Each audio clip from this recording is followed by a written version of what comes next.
Okay, so the next subject is civil law. So magsimula tayo sa first topic, the preliminary title. So letter A, effect and application of laws. So Article 1 to 18 ito ng Civil Code, New Civil Code of the Philippines. Let's start with effect and application of laws. So Article 2, laws shall take effect after 15 days following the completion of their publication in the official gazette unless it is otherwise provided. Article 3, ignorance of the law excuses no one from compliance therewith. Article 4, laws shall have no retroactive effect. Kasi pinagbabawal yan sa konstitusyon. Article 5, acts executed against the provisions of mandatory or prohibitory law shall be void, except when the law itself authorizes their validity. Article 6, rights may be waived unless the waiver is contrary to law, public order, public policy, morals, or good customs, or prejudicial to a third person with a right recognized by law. Article 7, laws are repealed only by subsequent ones, and their violation or non-observance shall not be excused by disuse or custom or practice to the contrary. When the courts declared a law to be inconsistent with the Constitution, the former shall be void and the latter shall govern. Administrative or executive acts, orders, and regulations shall be valid only when they are not contrary to the laws or the Constitution. Article 8. Judicial decisions applying or interpreting the laws or the Constitution shall form a part of the legal system of the Philippines. Kaya mga judicial decisions o yung tinatawag nating jurisprudence, sila yung nagiging gabay as to how the laws are interpreted. Article 9. No judge or court shall decline to render judgment by reason of silence, obscurity, or insufficiency of the laws. Article 10. In case of doubt in the interpretation or application of laws, it is presumed that the lawmaking body intended right and justice to prevail. Article 11. Customs which are contrary to law, public order, or public policy shall not be countenanced. Article 12. A custom must be proved as a fact according to the rules of evidence. Article 13. When the laws speak of years, months, or nights, it shall be understood that years are of 365 days each, months of 30 days, days of 24 hours, and nights from sunset to sunrise. If months are designated by their name, they shall be computed by the number of days which they respectively have. In computing a period, the first day shall be excluded and the last day included. Article 14. Penal laws and those of public security and safety shall be obligatory upon all who live or sojourn in the Philippine territory subject to the principles of public international law and treaty stipulations. Article 15. Laws relating to family rights and duties or to the status, condition, and legal capacity of persons are binding upon citizens of the Philippines even though living abroad. Real property as well as personal property is subject to the law of the country where it is stipulated. However, intestate and testamentary successions, both with respect to the order of succession and to the amount of successional rights and to the intrinsic validity of testamentary provisions, shall be regulated by the national law of the person whose succession is under consideration, whatever may be the nature of the property, and regardless of the country wherein said property may be found. A child shall be considered legitimate if the child is conceived within their marriage, even if the mother is proved to be an adulteress. As to the record of birth, a record of birth is prima facie evidence of filiation. The probative value is a high degree of proof. Yan. Kaya kailangan mo ng high degree of proof to refute a record of birth. Yan. Article 17. The forms and solemnities of contracts, wills, and other public instruments shall be governed by the laws of the country in which they are executed. When the acts referred to are executed before the diplomatic or consular officials of the Republic of the Philippines in a foreign country, the solemnities established by Philippine laws shall be observed in their execution. Prohibitive laws concerning persons, their acts or property, and those which have for their object public order, public policy, and good customs shall not be rendered ineffective by laws or judgments promulgated or by determinations or conventions agreed upon in a foreign country. Article 18. In matters which are governed by the Code of Commerce and special laws, their deficiencies shall be supplied by the provisions of this code. Ang tinutukoy niya po ay provisions ng New Civil Code of the Philippines. Punta tayo sa human relations pa rin. Yeah. Human relations. The Civil Code provides, Article 19, every person must, in the exercise of his rights and in the performance of his duties, act with justice, give everyone his due, and observe honesty and good faith. Article 20, every person who, contrary to law, willfully or negligently causes damage to another, shall indemnify the latter for the same. Article 21 of the New Civil Code, any person who willfully causes loss or injury to another in a manner that is contrary to morals, good customs, or public policy shall compensate the latter for damage. So Article 21, yung basihan natin ng pag-file sa korte ng civil action for damages. Persons shouldn't be excessive or unduly harsh. Yan ang desisyon sa isang sa case na pinamagatang California Clothing versus Quiñones.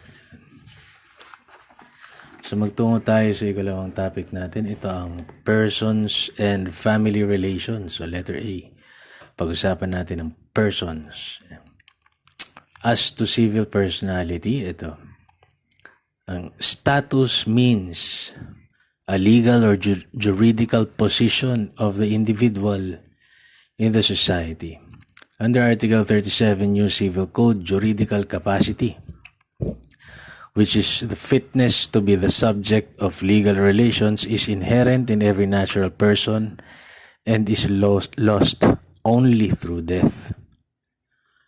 Capacity to act, which is the power to do acts with legal effect, is acquired and may be lost.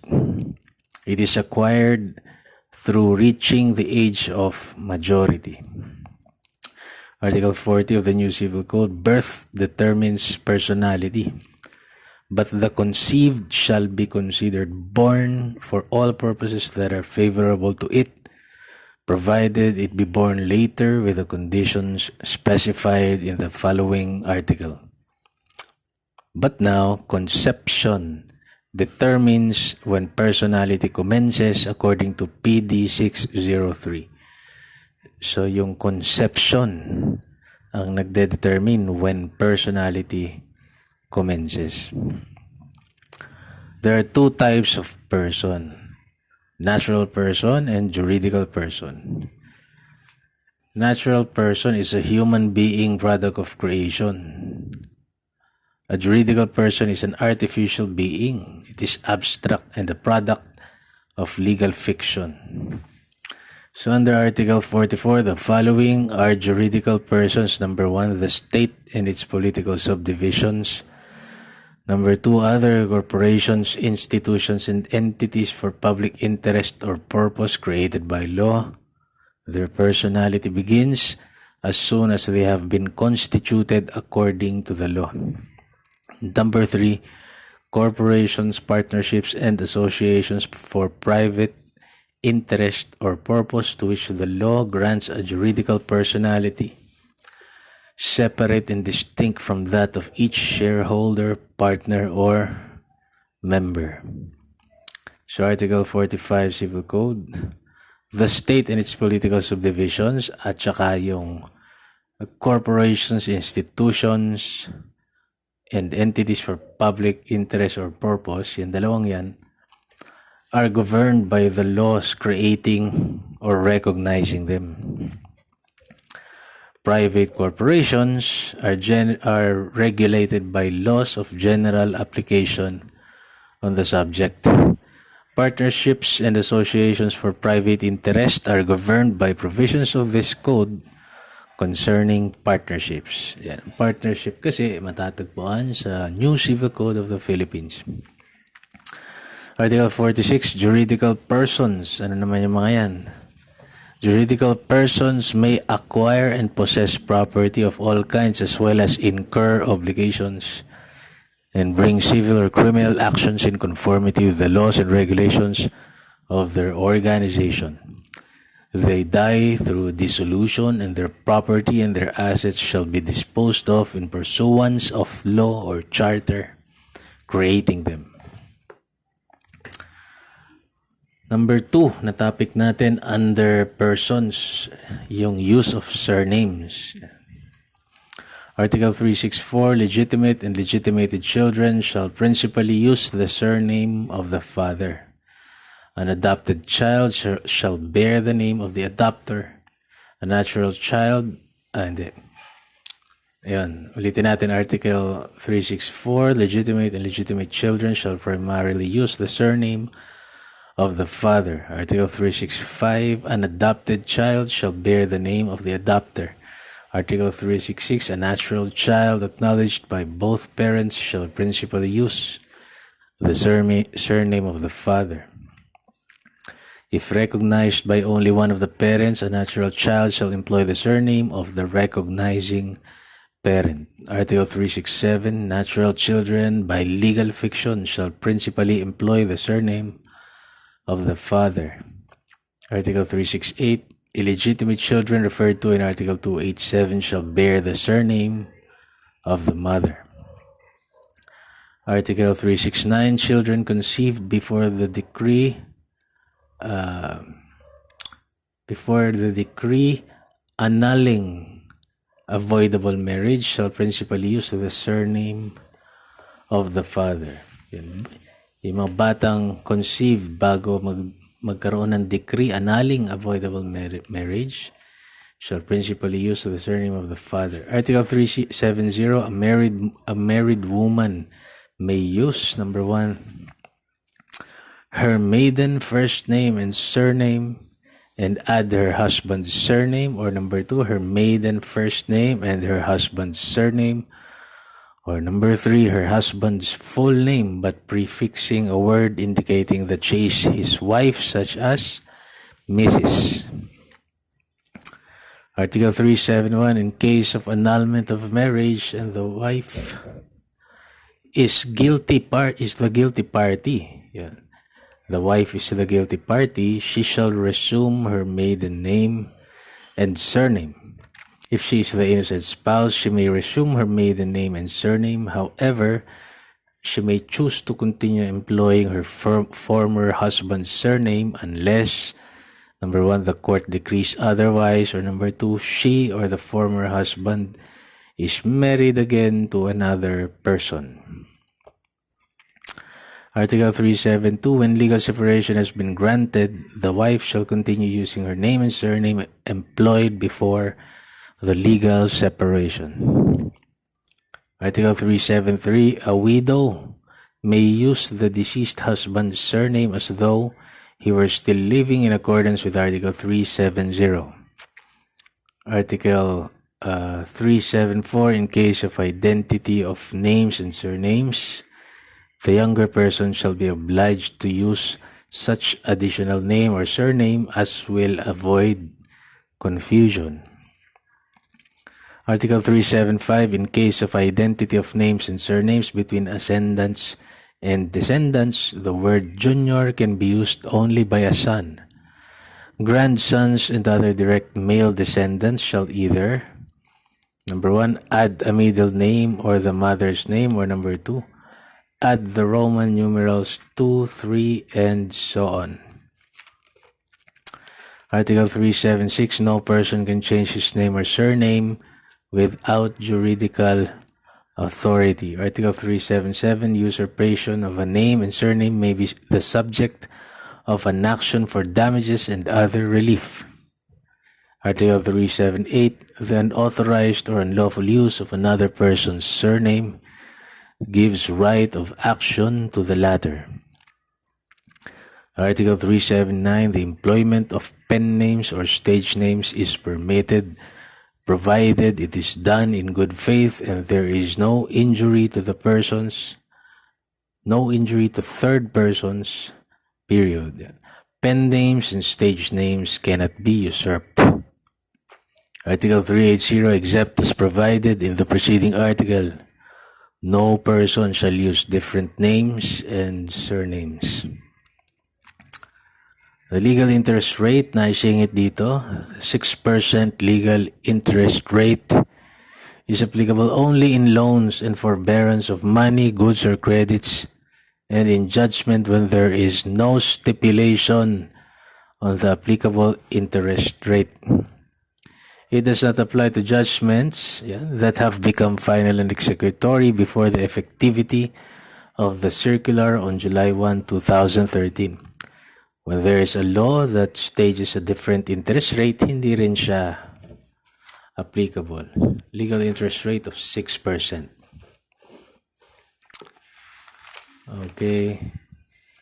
Ano pa ba yung mga topics dito na mahalaga?